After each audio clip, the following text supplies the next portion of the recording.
all of the kids that made it from around here, you know, the Evan Mobley, And I didn't even know he was from around you here. didn't know his back. Good. A good friend of mine. Really? I just finished talking to him. Where did he go to high school? So Eric, he was raised here. He went to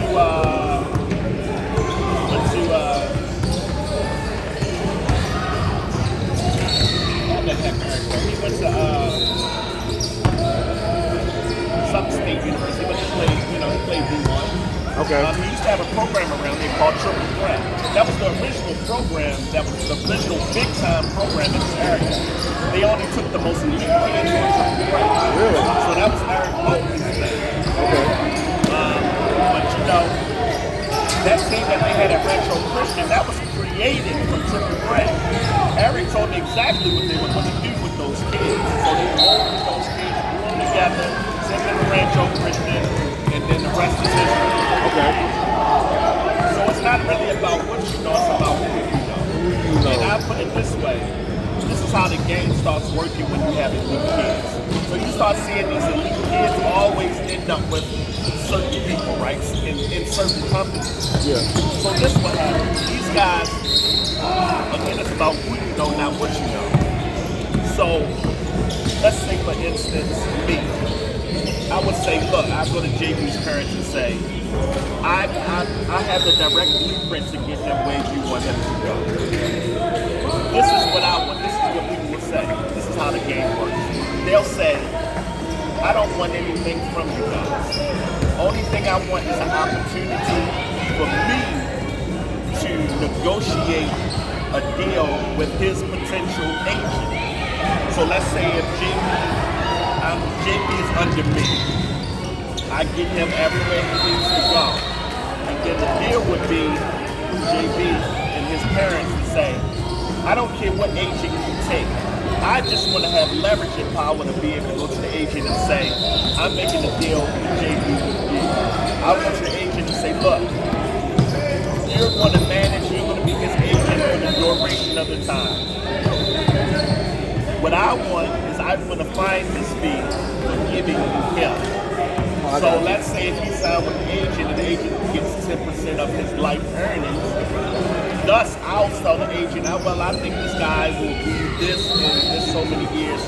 So what I want you to do is I want you to sign JB, but you're going to give me $1 million fine for JB. So that's how it works. But that's what happened with Eric's kids. Eric knows everybody, but he went to Ito from Compton Magic. Okay. That's how Ito works. Okay. You see all of these kids, all of these national Compton Magic? Yeah. I heard about them. So all these, everything he feeds the Pac-10 full of kids. Okay. Mostly all the stars come from Compton Magic, or they touch Ito in some kind of way. Ito don't get money from the kids.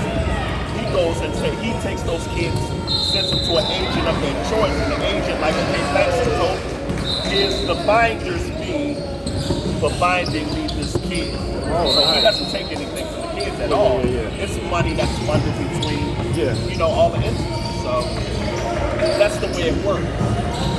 Like I told him, it's like, with Cam, I said Cam can be a second. The blueprint is already set, so you might as well put him under somebody, let them take care of that's our, the wheel has already been invented of how to get where you need to go and who you need to go through, and go that way. But I think JB has it. But at the end of the day, it's not about what you know, it's about who you know. You can be a great recruiter because I'm sure you run into a lot of these kids. You run into a lot of kids that got a lot of potential, and you see a lot of them. You meet a lot of their parents. But you see a lot of talent all the time. Yeah. But it's the difference between identifying talent and the star. Right? Because the star, kids, like we make our own stars.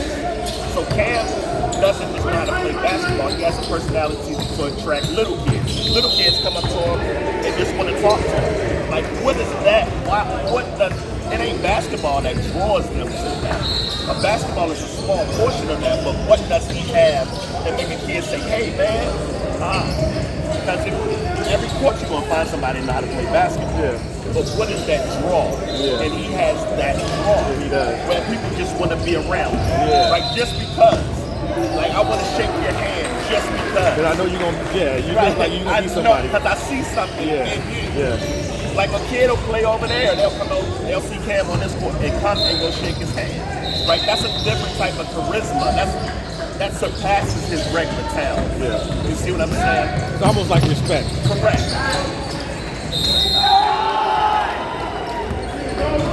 So when kids start to have that. How long you been in doing this? Like almost 20 years. Really? Yeah. You should be over a millionaire then, because I'm sure you've seen. I could, you know what? I could do it. And I could do it, but I would only do it for families that understand how it's a business. And not thinking somebody's trying to take something from you. Yeah. Right? So at the end of the day, I could do it, but like for anything, we pay for people's contacts. We don't really pay for people. I can go to a rich man and ask him how he did X, Y, Z. And he'll briefly tell me, but he's not going to say, look, call this number, call this number, call this number, call this number. He's going to give you a whole line of bullshit and, you know, and not really decode what he's saying. Yeah, why give up the... Right, exactly, because he knows that the information is the money. Yeah. Information is the money. So I'm trying to tell them, like, okay, I'm going to make sure that the information and the people that you need to go through, he's going to go through those people. He's going to touch those people. But trying to get them to understand that you're not taking anything from them. You're just a small part of the money funnel that's going to happen regardless if I'm in there or not. The money's going to exchange hands whether I'm involved or not. Yeah.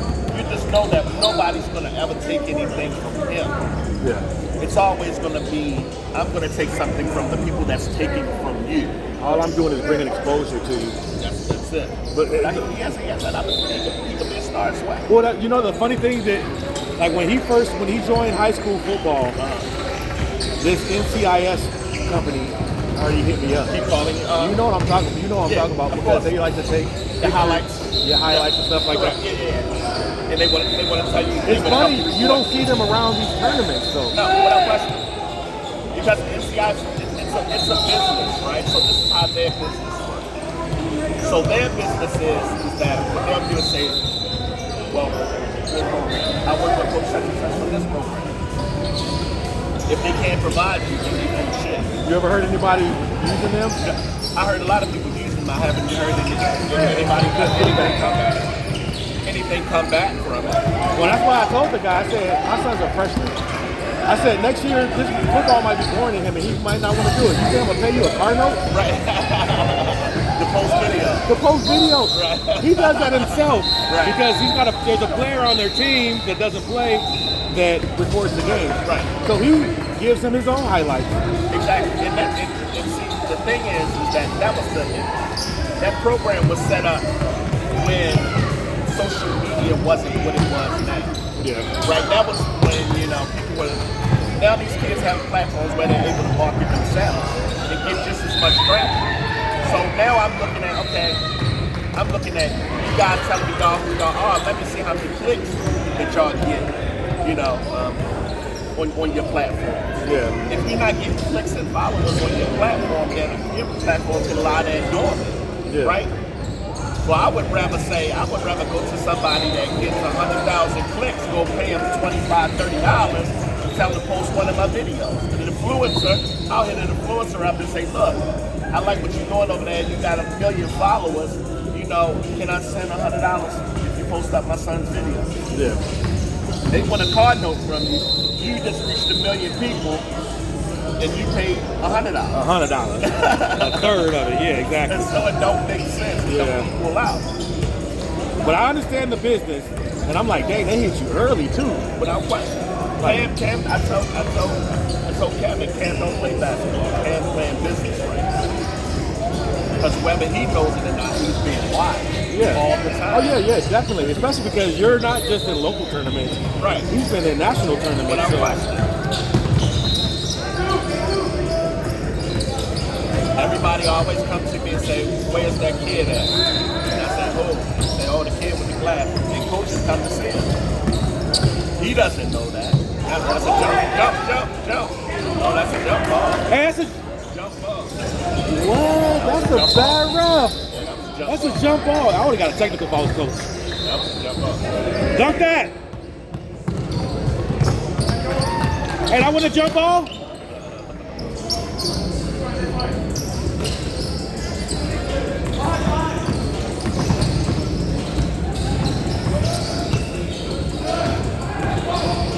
So all the big tournaments are already done for the year, right? That was basically in the summertime? Yeah, pretty much all the good stuff. Summertime stuff. What school is Yahir? Is here? No, Yahir goes to Liberty. Okay. Him and K2, Cam, and Brody, they go to Liberty. Okay. I think that's what Cam is going next year. What do they got him on? JV or he got a freshman? So they got Yahir on freshman, and they got Cam and Brody on JV. Yeah. I don't know. You know, because he's so cool. It doesn't look like he worked. Cam? No. Yahir. Oh, Yahir? Yeah. But the kid can play basketball. Yahir? Yeah. He has a good basketball. Oh, I love his defense. Right? He has a real good IQ. He understands the game. Like, that is a travesty for him. But you're right, because it does seem like he's not engaged. Right. And he really is. He really is. Yeah.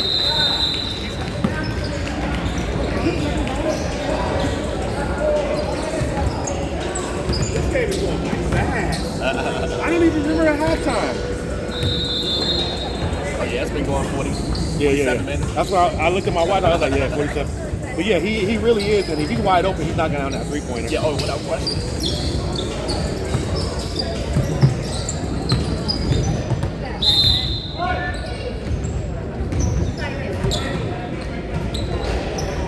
No, I think the kid can play. I think he's better than both of them. Yeah, I think he's really good. Yeah.